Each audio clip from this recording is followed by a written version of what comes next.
So let's talk about JRPGs as we were talking. I can't do that because we're separating. Thank you. 3, 2, 1. Right, let's talk about JRPGs with Final Fantasy 16 getting a really big run recently via the streaming directs and whatnot. We've kind of had the Blockbuster JRPG on our brains.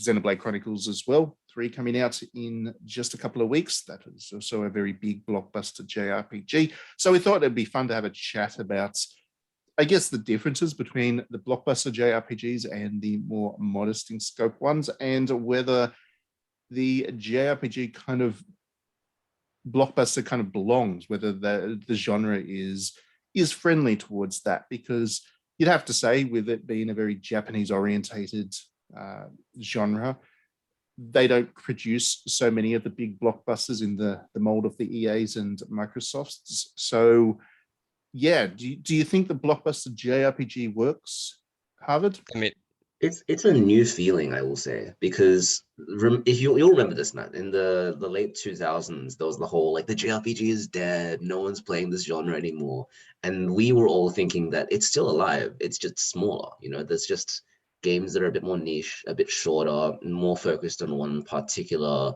style or theme rather than trying to be the biggest game possible. Yeah, it was kind of that, wasn't it? It was PS1 like era.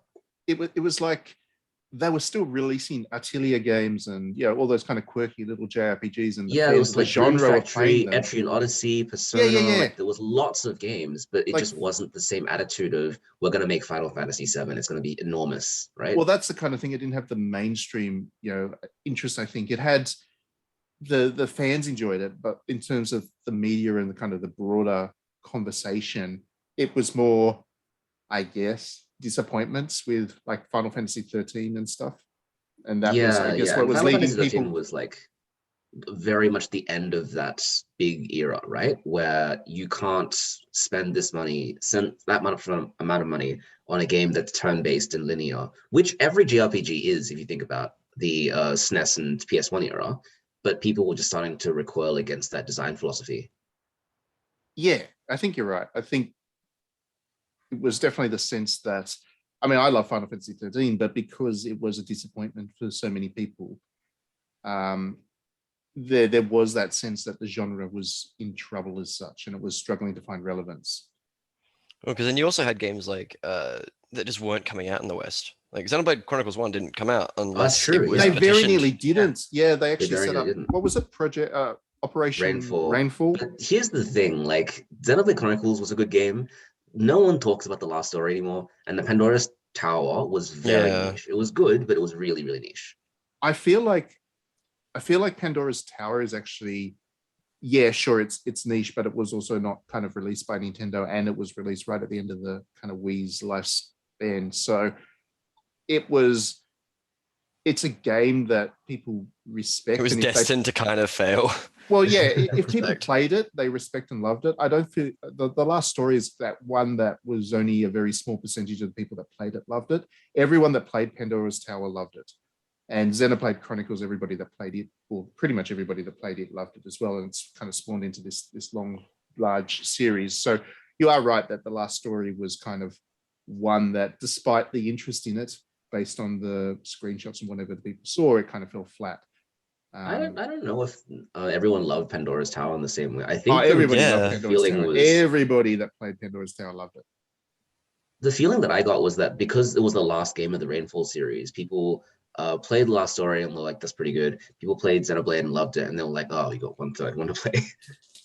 No, I don't. Maybe we're just talking to different people or whatever, but everybody I remember getting really bad review scores back in the day. Yeah, but nobody gives a fuck what journalists think about JRPG. Says the journalist. Well, I'm kind of on the niche end of things. I'm talking about the mainstream journal.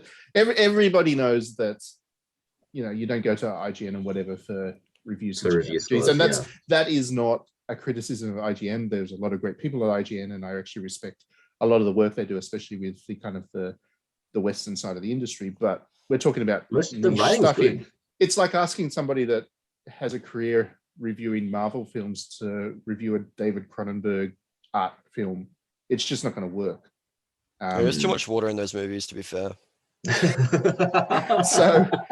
So yeah, I mean, what IGN says about Pandora's Tower isn't really relevant. If you look at what people who enjoy JRPGs and play a lot of JRPGs think, I really think that Pandora's Tower is one of those games that will continue on to have a pretty impressive reputation for being a very high quality game. That's my feeling. Going on a tangent of Pandora's Tower, I think that game represents a lot of that then late 2000s, early 2010s design, where there was a determined effort to make it smaller.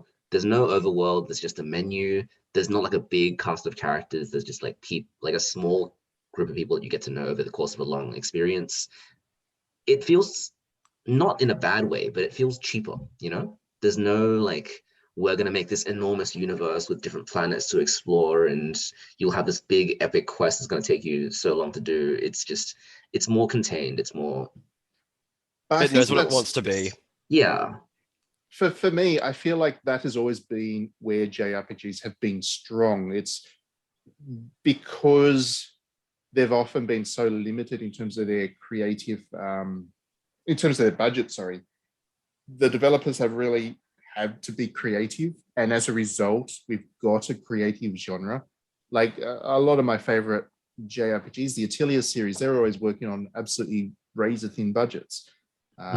And they always come up with games that are just so kind of warm and wholesome and light and bubbly. And they're games that should not sell particularly well because they don't need to, because they're working on such light budgets. So instead, the developers can focus on making the games that they kind of want to for a very specific audience. And for me, that's where the JRPG genre has generally thrived. When the developers try and create blockbuster JRPGs, what happens is we get a lot of confusion from the people that are meant to be buying these games. What is it that we're playing? We don't play that many JRPGs. This genre kind of confuses me. To your point earlier, Harvard, that, you know, turn-based stuff went away. Turn-based stuff confuses the hell out of people who don't play turn-based stuff much, because this is meant to be action, but I'm waiting for an ATB bar to fill up. I'm very confused about what this game is trying to do for me. A lot of people are quite simple in terms of what they want from their game. They want it to just kind of behave naturally, and turn-based stuff is not a natural interaction.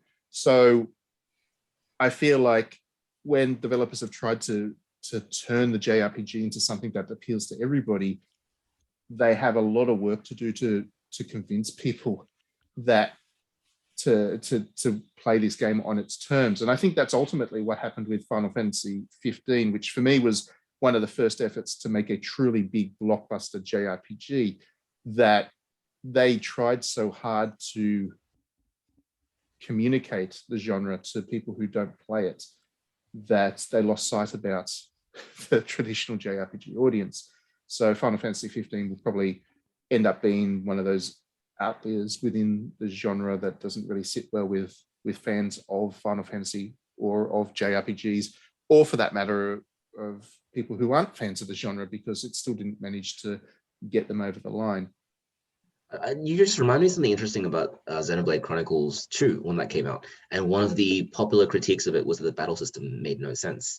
And it doesn't. It does make sense, but Alan, No. I remember watching your stream when you were signing out, and you had to have your friend explaining to you how the battle system worked. Like, it's a system of rules. It makes sense, but not in an intuitive way.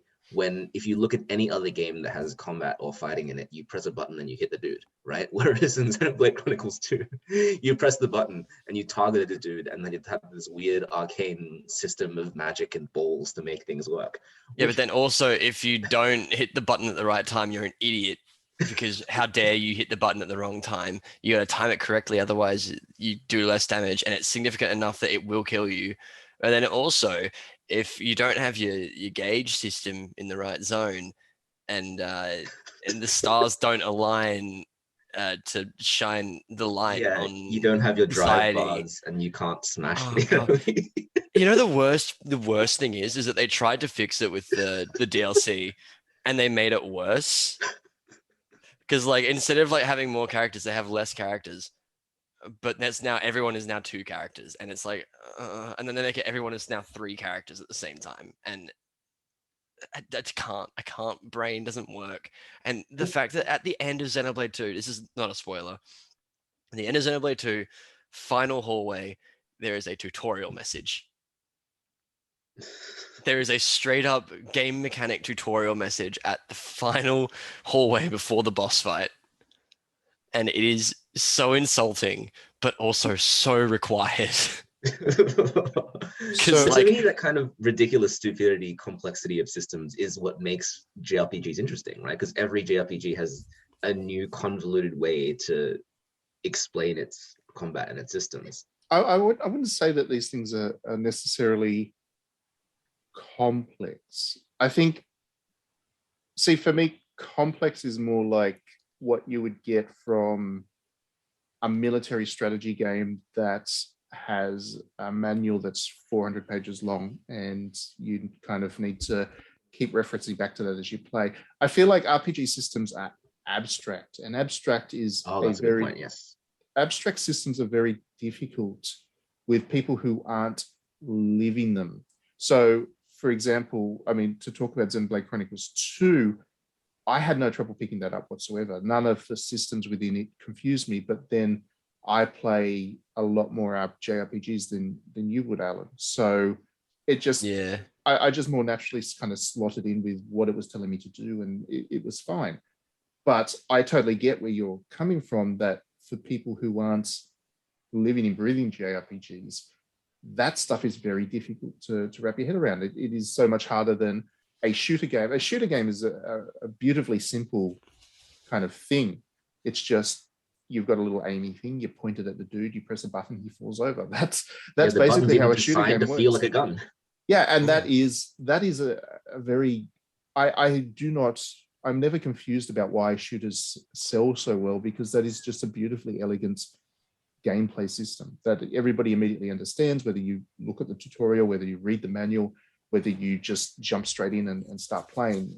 That's kind of a holy grail of game development. That's what developers aim for ultimately. And JRPGs, by their very nature, are kind of exclusionary of that. And in many ways, I mentioned strategy games before, JRPGs are not unlike 4X strategy games. I know people that I was on Twitter not long ago getting super excited about Crusader Kings 3 coming on PlayStation 5 because I didn't have it on PC. I really wanted to play it. I jumped into it. I loved it. Great game. I loved it from the second I started to play it. But other people were coming back to me saying, this game confused the ever-living fuck out of me and I never want to play it again, because of course it did. It's a remarkably abstract and, in that case, complex game. So RPGs are a little bit less complex, but they are still very abstract. So I'm never confused when people say, well, I don't understand the appeal of this. And that is, and to the point that we're talking about earlier the start of the podcast, that is kind of the reason I don't necessarily think Blockbuster works with JRPG. It just, you cannot communicate to enough people how to play these things in a way that's going to make them comfortable. Yeah, I think it's the idea that by diminishing the complexity of it and diminishing the amount of systems, you end up with something that is no longer really representative of what the JRPG experience usually would be to most people. Yeah, absolutely. Well, what happens when you kind of take all the complexity out of a JRPG? What you've got left is the Final RPG. Fantasy 15. Well, you get Devil May Cry. You get like an action game. I'm talking if you go even further. If you take all the abstract stuff out of an RPG, you're left with like a Warriors game or an Assassin's Creed, which has a leveling system, and you see the numbers go up, but it doesn't have the underlying systems that actually qualify them as RPGs, if you know what I mean. And it's a different genre entirely, and that's fine. I'm not dissing Assassin's Creed, and certainly not dissing the Warriors games. I love them, but they're not RPGs. They have the very basic, leveling system of an RPG, but that is really what happens when you take all the systems that run an RPG out of the game. Yeah, I think the thing as well is not again, to not like keep harping on about Xenoblade 2, but I completely forgot there was a system in that game where you ate food. I just completely forgot about it. Oh yeah, that does exist now. And then I completely forgot about the whole like affinity system as well that's in that game. I completely forgot about the leveling up system for the swords and stuff for most of it as well. And then I forgot that one character has to level up in a completely different way, and it like And they become doesn't. more of a maid as they level up. Yeah, and then you can only get that character through a side quest, but it's like the most powerful one in the game, so you need to have it as your tank, otherwise you're screwed. And it's like, But that kind of like ridiculousness is what I enjoy about the genre. It's like if I'm reading a guide for an RPG and they go, "Oh, by the way, if to get this character, you need to dodge 10,000 lightning bolts." I'm like, "Hell yeah, I'm in." no, see, the thing is that like I get that, but I think it requires the game to be good enough on its own standing for me to actually enjoy it. Because I'm telling you right now, I would not have finished Xenoblade 2 if I was not streaming it and I didn't have someone who genuinely enjoyed the game to push me through some of the worst parts of it. Like I feel like a lot of modern JRPGs that are considered to be blockbusters don't have that anymore, because it's usually just a case of you can actually just play the game and have fun. But You know what I mean? the other thing though is that there can be the opposite thing that happens when you give a JRPG money, which is that they will just put in more systems and they will go, well, we now have the resources to make a whole crafting system. Let's put that in. We can do cooking. Let's put that in. We can do a rhythm game. Let's put that in, right? And you get a very bloated, complex game that is the way it is because it's trying to be more of a blockbuster and try to have a bit of everything in it. Well, that's Final Fantasy VII Remake, really. Yeah. To a T. And I say this with just the most absolute love for Final Fantasy VII Remake there is. I mean, as I think we talked about on the podcast, that game kind of converted me on the original Final Fantasy VII, which I wasn't the world's biggest fan of until I played the remake. And then I was like, oh, I'm so in with all this stuff now. But Final Fantasy VII Remake just threw in a rhythm game for one section, which is an obscene use of resources. If you're going to make a rhythm game, Nomura was like, do it. Yeah, it was like it just. I'm just imagining on his desk, there's a big red button that says rhythm game. And he slaps it as hard as he can. And you know, generally, if you put rhythm game mechanics into a game, it's because you're making a rhythm game that it's going to return to. But this game had a rhythm game in there for one scene, and that was it. And it was great. Like, that's one of my favorite scenes in the game because it is just so horny as anything. But it was just to your point that they had the money, they had the budget, so they went and added additional stuff in there. And I know a lot of people that, again, I had no trouble with Final Fantasy VII. I know a lot of people that had a lot of trouble getting into Final Fantasy VII because it was a huge mess of systems and stuff. Yeah, I honestly, being someone who has less and less time to get involved in these sorts of games now, I kind of prefer when JRPGs are just easier to play and I don't have to like worry about it when I come home. You know what I mean? It doesn't feel like a second job. It's why I don't play MMOs either. I can't do it because my brain is just like, no, you need something stupid. Yeah, see, I think for me, the appeal of RPGs is and has always been the stories they tell. If they tell an interesting story, I'll deal with whatever issues I might have with it to focus on that. And that's a good example of that is the Tales series. I've never been the world's biggest fan of the Tales series because, generally speaking, they haven't had the world's best stories. Tales of Arise comes along and has a pretty interesting story, and suddenly I was a big fan of it. So there is that, and that is another issue, I guess, with making blockbuster JRPGs. To what extent do you need to compromise the quality of the story to do so? Because typically blockbusters don't tell good stories. They might be entertaining, but when you come to a JRPG, I want to be thinking about writing essays about stuff afterwards. And a good example of that is the Persona series. Persona 3 and 4 are pretty dense games. Like, in terms of their narrative and themes, they're pretty dense and pretty complex. Pretty difficult. But Persona 5 was much lighter. Much lighter. Persona 5 very much was, we're going to spend more money and we're going to make this a bigger thing. Yeah, But exactly. Yeah. Exactly. yeah, it They does went leave behind the interesting qualities of the philosophy of the earlier games. exactly. They went for a much more blockbuster approach because they wanted to make it a bigger thing and sell to more people. And I do enjoy parts of Final Fantasy V, most of those, of Persona 5, most of those parts being the ones that Anne is involved in. But for me, the more interesting one was Tokyo Mirage Sessions, which was a Persona game in all but name. But You can buy that game now, can't you? Well, it's That's on Switch now, isn't it? Yeah, Oh, I it's yeah. on gotta play Switch. that game. So it's a much more modest in scope game, and it's a much more interesting game, just in terms of the themes and the way it deals with them. It's just a much more interesting game for me than Persona 5. Or if that matters, Shin Megami Tensei. Because the funny thing about that series is originally it was obviously, Shin Megami was the genre, and Persona was, or the series, and Persona was like a spin-off. Persona's become the big thing, and it's almost like Shin Megami's become kind of a spin-off kind of thing. So that's so true. SMT is like the weird game that you play if you're deep into the series. And Persona is the one that just made so much money.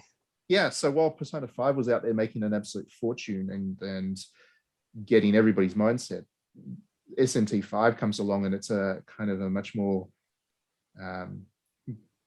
grim, gritty, nasty little thing, which I thought was quite excellent. So for me, that was again also a superior game, because again the expectations or the goal of the thing was much more modest. So the creative team was able to be a little bit more dominant. And it's nice that both those games get to be made. Yeah, I want both. I think it's nice to have one or two blockbusters for if nothing else.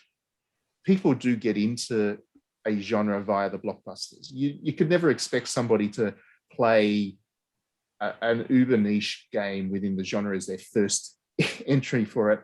And I always laugh, especially the RPG community, because they tend to be pretty stupid. And saying that, I've just now gone and lost my few fans, but they do tend to be, it's like, if they have the opportunity to recommend a game, they always go hardcore right out the gates. And it's like, yeah, you should absolutely play Trails of Cold Steel 1 on, no, not even that, because Trails of Cold Steel, Sky. Yeah, Trails of the Sky, because Trails of Cold Steel is too poppy.